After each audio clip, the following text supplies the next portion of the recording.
마가복음 5장 25절입니다. 개혁성경요. 12해를 혈류증으로 알아온 한 여자가 있어. 제가 번역한 내용 굵은 글씨. 그리고 12년 동안 혈류증을 앓은 여자가 있다.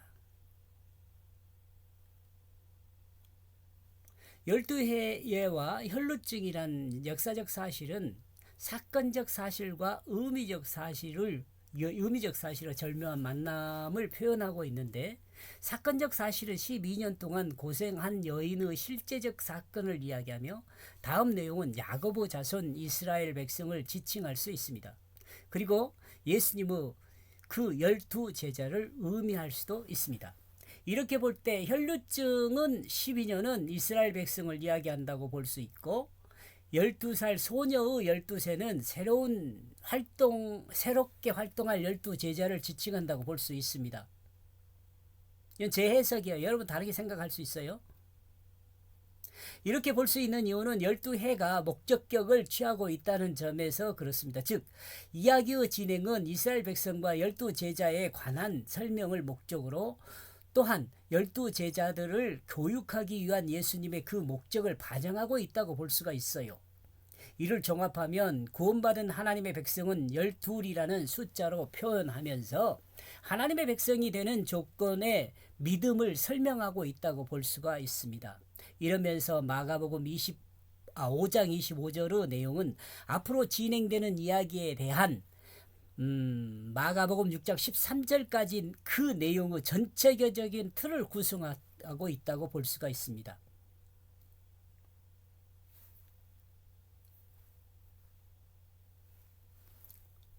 이 전체적인 틀의 내용을 정리하면 다음과 같습니다. 예수님의 12제자들은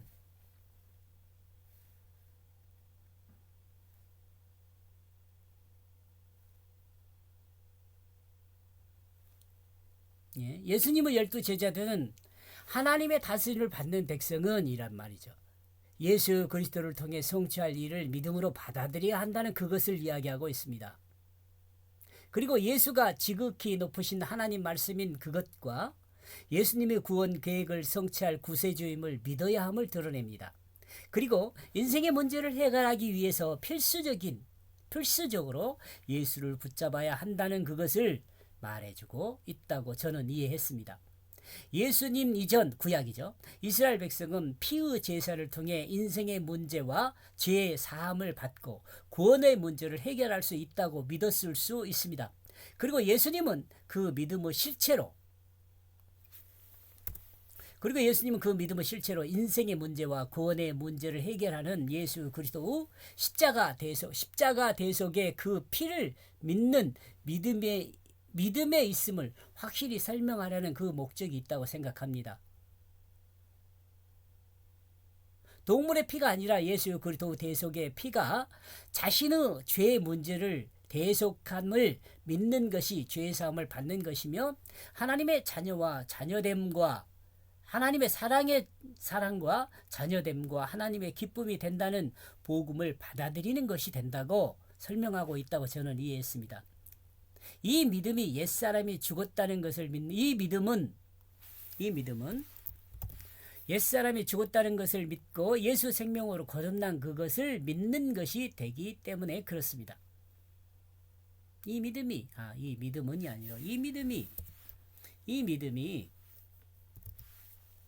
옛사람이 죽었다는 것을 믿고 예수 생명으로 거듭난 것을 믿는 것이 되기 때문에 그렇습니다. 옛사람이 죽었다는 것을 믿고, 이것은 십자가네요. 예수 생명으로 거듭난 것을 믿는 것, 이것은 부활입니다. 신약으로 생각하면요, 구약에서 생각하면은 죽었다는 것을 믿는 것은 성전 제사죠. 써줄까요? 그리고 신약에서는 부활이에요. 이것은 율법이고요.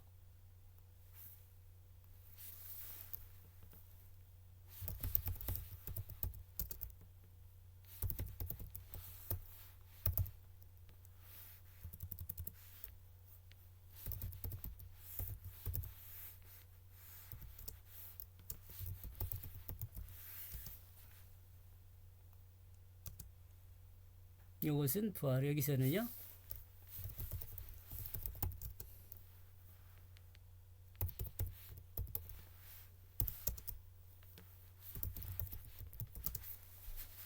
신약은 부활입니다. 성전제, 성전제사.